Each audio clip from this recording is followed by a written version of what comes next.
Hello and welcome everyone to The Difference Makers, where we're helping you make a bigger difference through the power of your stories. I'm Lynn Sanders, your host, and I'm very excited today to welcome an amazing guest, a teacher of mine who's done so much in helping me get my book into libraries everywhere. Our topic, how to sell your book to libraries with library marketing expert Amy Collins. But before we do that, I want to recommend that everyone go to the comments stream on this page and put in your name and where you're hanging out from. You're also going to have the opportunity to engage live with Amy Collins by typing in any questions or comments that you have during the show. It's a great way to learn. I also want to acknowledge our wingman, Roland Oka, who is here to monitor the comments stream and be able to share information with you. So without further ado, let me welcome Amy Collins and give you a little bio before we hear from her. This is not even a little bio, this is a very, very impressive bio. Amy is the president of New Shelves Books, one of the best known book sales and marketing agencies in the United States. Amy is also the trusted expert, speaker, and recommended sales consultant, and she has been doing this for some of the largest book and library retailers and wholesalers in the publishing industry. In the last 20 years, Amy and her team, now listen carefully, Amy and her team have sold over 40 million books into the bookstores, library, and chain store market for small and mid-sized publishers. She's a columnist for a number of publishing organizations. She's a board member and a trusted teacher in the world of independent publishers. And so now, without further ado, welcome Amy. Thank you for being here, Amy. Thank you. Hi, Lynn. How are you? And Roland, thank you very much for all the help today. Yes, Roland, thank you. So Amy, you know, I am a person who loves to share the background stories about people who are making a difference. And so I want to start with your background story because I don't know if you've told it that often, but I know that people would like to know how you got to where you are today. How did you learn to sell books to libraries all over the world? Well, now keep in mind, I'm only 22. So this history may, it may seem like it's a lot longer than it should be. But I graduated from college with a music degree and was making a nice living as a musician. But a nice living as a musician means there's not a lot of money left over. It's not the best way to get rich. So I got a part-time job in a bookstore many years ago, back in the early 90s. And as happens in life, 5 years later, I was head book buyer. I had been buying for a chain of bookstores at that point, then for 5 years. So I started out in this industry as a buyer, learning what it was that customers and readers needed and providing those books to them. I met sales reps all over the world. Wow. I then got a job with Prima Publishing as a sales rep. After a few years, I decided that I wanted to call Hop the Death Publishing right now. But over the years, I've only had 2 jobs my whole life. But as publishing goes, those companies sell to each other. And as big house publishing got more and more consolidated, I really started to see how small presses, independent publishers, even self-published authors, they weren't getting a fair shake. There was some wonderful books out there, but nobody knew how to get into Michael's Arts and Crafts. They couldn't figure out how to sell their books to Barnes and Noble. They certainly didn't know the library market. So in 2006, I started a company that would level the playing field a little bit, allow single title authors and small presses the same opportunities and the same entrees, the same introductions that the bigger guys have. So for 20 years, I've been selling books into the chains, and I've been selling books into independent bookstores and into libraries. But for the last 15 years or so, I've been doing it for small presses, and I've been loving it. That's so great. And so important because when someone is a new author, they really don't know what to do to get their story out. And you've been helping them. So let's dive into what are some of the important tips that authors or would-be authors need to know? These tips are going to work for any part of the market. The first and most important thing I can tell you is that designing a cover, editing a book, proofreading, indexing, design and layout of an interior. None of these things you can figure out yourself by Googling and reading a few articles. If you truly want to have a professionally published book, you need to take the steps to publish it professionally, which means you need to hire people who know exactly what a front cover and a back cover is supposed to look like, who have already apprenticed at the feet and the hands of a master. It's not something you can teach yourself. It's not something you can figure out with an InDesign program and a lot of YouTube videos. You want to change your own oil on your car? I'm with you. You can absolutely learn how to do that on YouTube. But if you wanted to learn how to design a cover, how to edit a book, these are not, if you are the author, these are not your jobs. Hire someone to do these things for you. Einstein, and I'm going to paraphrase horribly, but Einstein said the brain that thinks of the problem is not the brain that can fix the problem. And that's a horrible paraphrase, but that was his version. And that's true. As a writer, I can't spot my own errors. You need an editor. You need a professionally trained editor, somebody who has worked in a big house or even a medium-sized house and who has learned the ropes. Your mother's best friend who was a librarian or an English teacher is not going to hack it. So that is my number one bit of advice for anyone. Publish a professional book and hire professionals to do it for you. And I want to step in and say one thing, Amy, too. This is so important. You talk about professionals. You can give so much knowledge and wisdom through your courses. I wanted to share that one little tip that would seem obvious that I learned is always have the title of your book on the spine. You'd think that would be a normal thing to know, but sometimes as an author, we might not know all the technical details, and you give out great information in your programs, and I ended up making sure that my book had a title after getting the proof because of your program. So I'd like to jump into what are some of the mistakes to avoid, just like that one, in marketing your book. I'll give you a checklist. Yeah, I'll give you a checklist right now. Make sure your book has writing on the spine is a big one. Bookstores and libraries put book spine out. And don't tell me that Ingram won't put writing on the spine. That's just not true. It used to be true. You used to have a 48-page book or more, but those days are over. You can put writing on your spine even if you've got a 24-page book, and Ingram will print it. Don't let their customer service team tell you they won't. They do. The customer service team doesn't know. I'm telling you. Put writing on your spine. Put your publisher's logo. Even if you've created the publisher yourself, put the logo on the bottom of the spine. That is what a professionally published book has. Make sure the author's last name is on the spine. On the front cover, here's a couple of tips that will make you look like an amateur. You want to avoid these, okay? On the front cover, your book is not by Amy Collins. You do not write the word by. That is amateur hour. It is not the 80s. Skip the by. If you've written a novel, please do not put the words a novel at the end of your title. That was what we did in 1993. Those days are over as well. On the back cover, you definitely on the back cover want to have a lot of font. You want to have a great deal of attention focused on the text. The back cover is prime real estate. Prime real estate. You don't want to waste it. And if you've got 10-point font all crammed in with no white space, people aren't going to read that. That's not how it works. And the last tidbit I'll give you is to avoid. Make sure your barcode on the back of your book is price specific. Now, if you are only selling through CreateSpace, then ignore this last bit of advice. CreateSpace won't put a price specific barcode on the back of your book. They refuse to.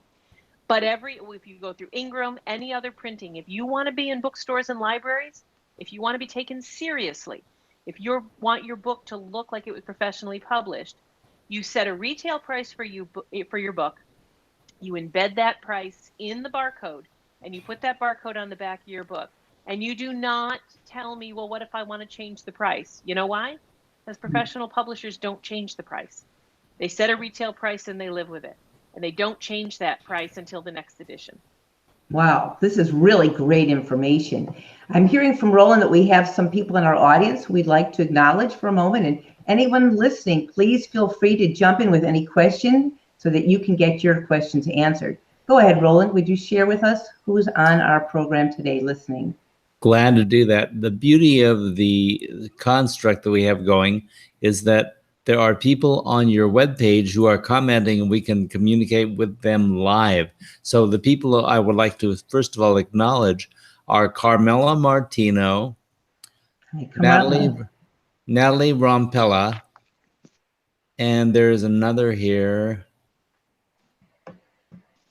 Eileen Meyer. Those three people are in the audience. I believe they are probably constituents of Amy, and I really appreciate you being out there. If you have questions or comments, please feel free to enter them in the comment stream, because we have an opportunity to be able to show these comments and your questions live in the video, and they'll be recorded for posterity in that way. Thank you very much for showing up today. Yeah, thank you all. You know, the challenge for me is trying to condense everything that Amy knows, which is impossible to condense into just 30 minutes. I've been taking her course, which is a whole series of online videos learning in all different ways you want to market your book to libraries. But we're going to cover the highlights, and of course, we're going to answer your questions as best we can. I'd like to jump into what books libraries are looking for and how you best make a good impression. Amy? All right. Well, let's start with the library's needs and wants. Librarians are just like any other business people. They're paid a weekly or a biweekly salary, and they want to keep their jobs. Mm-hmm. And if a librarian wants to keep his or her job, they're going to bring in books that their patrons are checking out on a regular basis. Too many books are brought into a library that don't get checked out often. The librarian's boss is going to look at them and say, what's your problem? So this is what they're looking for. They're looking for books that have some marketing or some demand behind them. A lot of librarians, I'll say this, most librarians go to Amazon.com and look at reviews. They go to Goodreads, they go to WorldCat, and they look at Library Thing, WorldCat, Amazon, and Goodreads, and they look at reviews. What did people say about you? So, but what sort of books are librarians looking for? Professionally published, but what genres are they looking for? The number one category right now, both in ebooks and print books in the library market. You want to venture a guess, Lynn? Self-help? Good. That's number 3. Oh, number 1, I'm not making this up. Cookbooks. Really? Cookbooks are number 1. Now, they recently rose to the top. A few years ago, they weren't even in the top 10. But cookbooks are huge. Self-help is huge. Fiction, especially general fiction, general fiction, women's fiction, mysteries, thrillers, health and wellness is big. You know what's not big in libraries? What? Journals, workbooks, coloring books, anything where you're encouraged to write on the page. Librarians will not buy a book if half of your pages, actually even a small percentage of your pages said, hey, fill this out. That means you're not appropriate for libraries. I have a client who wrote a self-help guide for entrepreneurs. It's doing very, very well, but it had at the end of every chapter 4 pages of questions where people were supposed to fill in the answers. Okay. So what we did is we stripped those pages out, put a new ISBN on it as a library edition, and then we started selling it to libraries. Wow, and it made it more saleable, I would imagine, right? To the library market, yes. All of a sudden, she couldn't figure out why she wasn't getting orders. I said, well, let me tell you. Wow. So if you've got a consumable, you're probably not a great fit for the libraries. But if you're a novelist, a self-help author, a business book author, let's talk about business, may we, for one moment? Yes, please. Books on how to find a job, how to be more productive, time management, inspirational business books. These are great.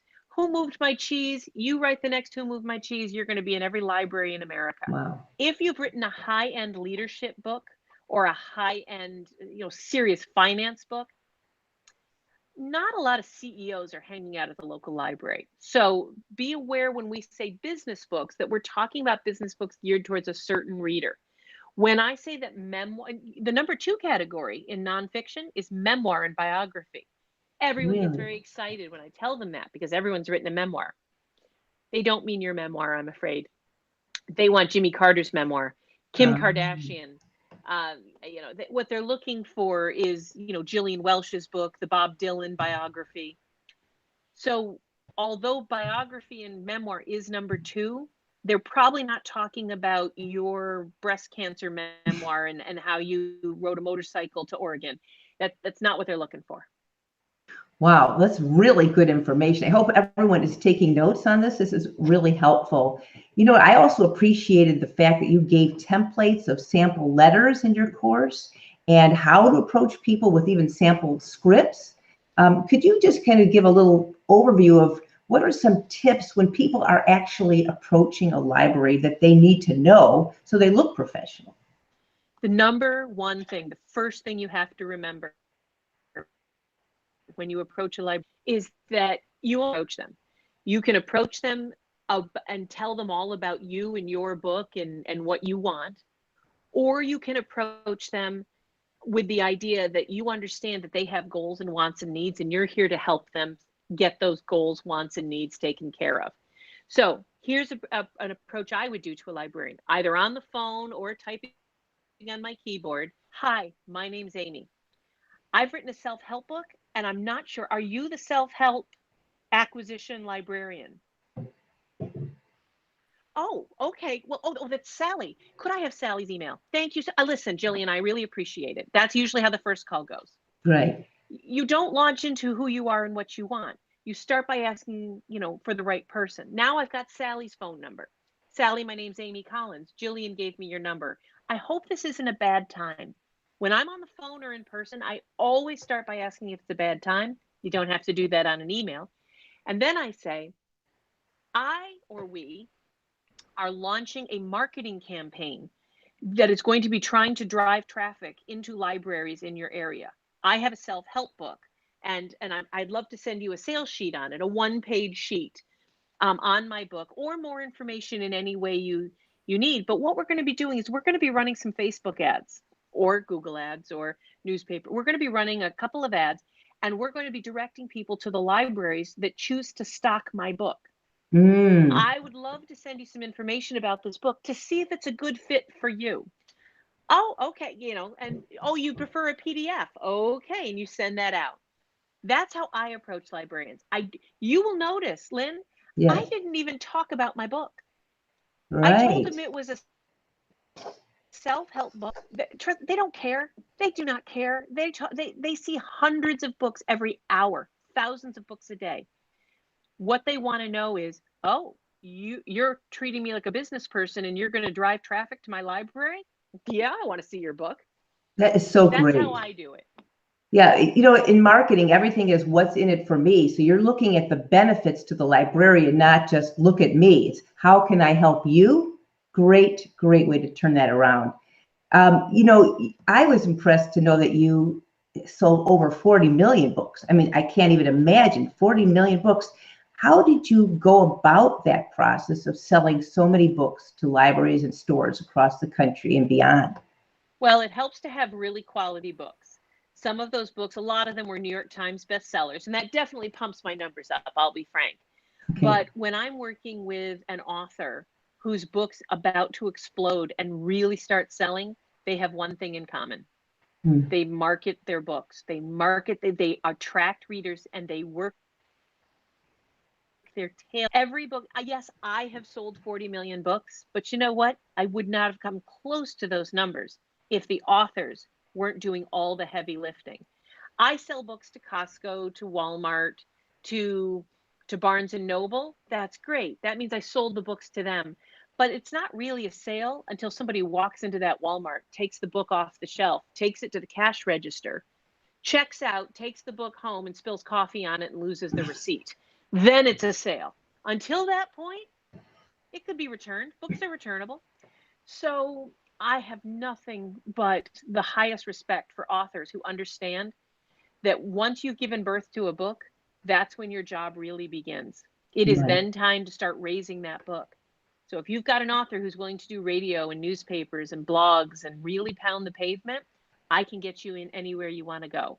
If you've got an author who says, I just want to write, I don't want to promote, I get that. Totally get that. but that means you're a writer, and you should go find a way to make a living as a writer. Mm-hmm. But an author is a writer who also publishes and promotes, whether they do the publishing or someone else does. There's writers, and they're very talented, and they should write. But authors actually also promote. They raise the books that they give birth to, and that's the difference. And that's how I got to be so successful. Well, the key is, you're saying that writers just want to write, should just be a writer. Right, I agree with you. But I think the key is people don't necessarily know how to market their book because they're used to just writing. And because of the course that you offer, I really learned so much. So I'd like you to share a little bit about your Real Fast Library Marketing course and what it can do for writers who want to really sell. Well, thank you. What we do in all of our courses, but especially the Real Fast Library Marketing course, is we have a series of videos, short, self-paced. You can watch them at your leisure. We also translate them. If you don't like I don't like watching videos. I find it I just want to read it. I just want to read it. Don't make me watch a video. All the videos are transcribed. If you don't want to watch them, you can read them. But what it does is it walks you through in 19 different classes what a professional book needs to look like, what librarians are looking for. We gave you the 30,000-foot view today, but we really go much deeper than that. We then cover tons, different emails that you can send, approaches you can make, but also ideas for marketing. I just mentioned to you, Lynn, right now that I would approach a library right now and say, well, I'm doing Facebook ads. That's today's idea. 3 weeks from now, I might approach the library and say, I'm actually in the middle of a blog tour that's going to start in September. And the blog tour, actually 3 of the bloggers have linked to your website. There's lots of different ideas. And so I'd be happy to share those with your members at any point. If anyone has any questions about how to market their book, driving readers and getting fans is your #1 job as an author. And we talk about that in Real Fast Library Marketing. But then we move on. Once you've got that plan down, which I'm happy to help with, we then teach you how to approach librarians, how to follow up with them, how to find out if they place the order. Where did they place the order? Where do librarians get books from? Do they get them from wholesalers? Can they buy them from? We cover all that. We give you the step-by-step. You know, Lynn, I have a 1-hour free video called realfastlibrarymarketing.com/ and I'm going to put it up at /Lynn. Give me till tomorrow. www.realfastlibrarymarketing.com/Lynn, LYNN. So guys, for those of you listening, don't go there till tomorrow. But tomorrow, I will put up a 1-hour video that will go over everything that I'm going over now, but in a lot more detail. If you want to know what a wholesaler is and who the wholesalers are and how libraries buy books and how you should approach them, I would be very happy to offer that for free to your listeners right now, and all the difference makers, folks. But give me a day to put that up. Well, Amy, we have that actually on a URL that we're going to share at the end of we're going to be closing. We have another 7 minutes or so. We will put up that information on the screen. So if someone missed it, you'll be able to get that URL to Amy's free webinar, as well as you're going to get a special price on her course, which I've been taking, and it's so valuable. I have never, I think, taken a course that I've learned so much and that I even want to go back and listen again to. But before we continue, we have some comments from our audience. So I'm going to turn the screen over now to Roland. Roland, would you share with us some of the comments? Yes, and I know you're probably answering a lot of these on the fly as you continue. And I know that we're wrapping up, so maybe this might guide you towards the last few comments we have time for.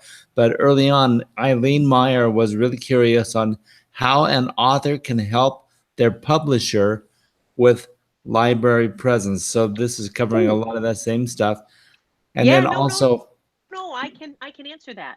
Okay, but before we go away, I just wanted to add to it. All right, go ahead. Carmela Martino, I'm sorry about the poorly done display here.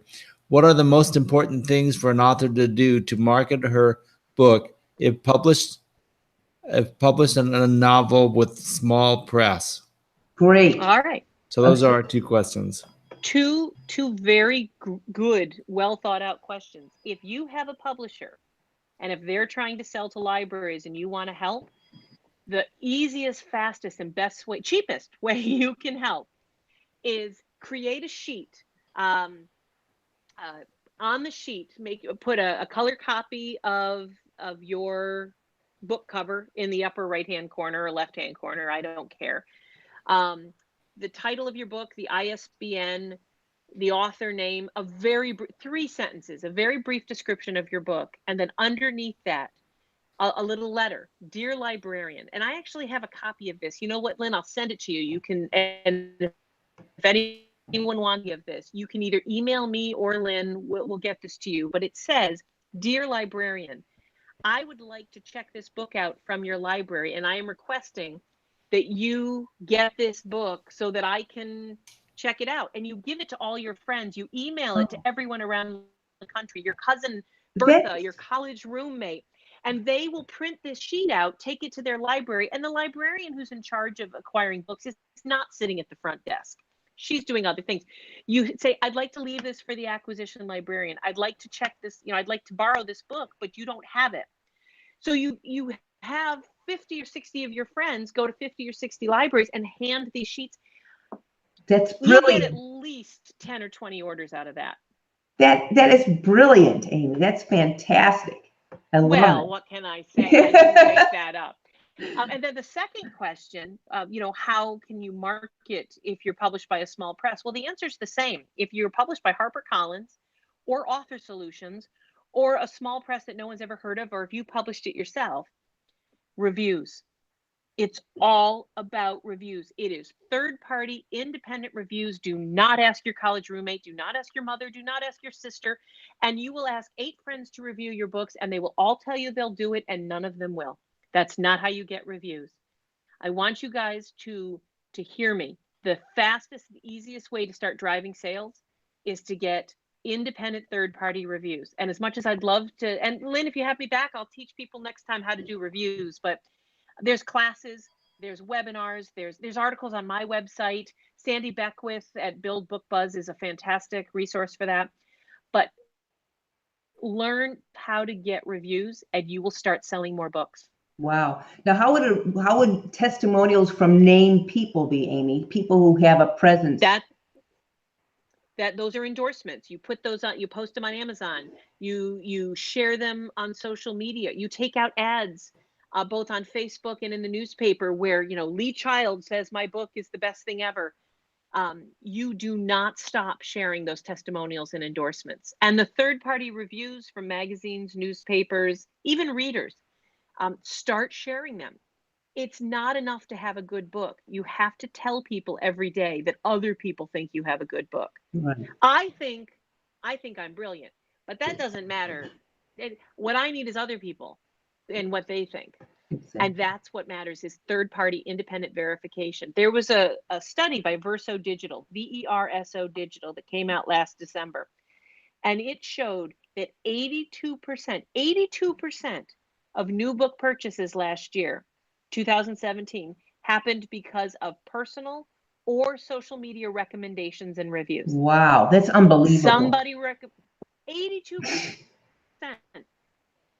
So that's why celebrities can get a book published right away and marketed, because they have a name. And if most of us don't have that major name, we have to affiliate with others, right? Who can give us that presence. Yeah. Exactly. Another way the world is not fair. But you're helping make it more fair by giving us an equal footing, a presence. There is so much, as you can see, that Amy is giving you right now, and she's going to give you more with this webinar. So I want to turn the screen over for a moment now. Oh, we have more comments too.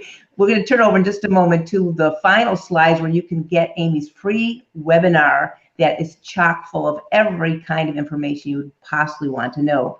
Roland, looks like you have some other questions, or was that from before? Those were prior. We covered those comments. Okay, great. All right, so we're going to turn now to the slide of where you can learn more from Amy right now. So if you have a pen handy, you're going to want to write this down: realfastlibrarymarketing.com/Lynn, and it's case sensitive. Right now, you might need to wait till tomorrow to make sure the webinar is working on that page, but you're going to learn a lot. In fact, I watched that webinar before I purchased Amy's course because the course goes into even more depth. It's so valuable. And this next link is working, how and why to sell and rent your book to libraries, which we haven't even talked about, the ebook market.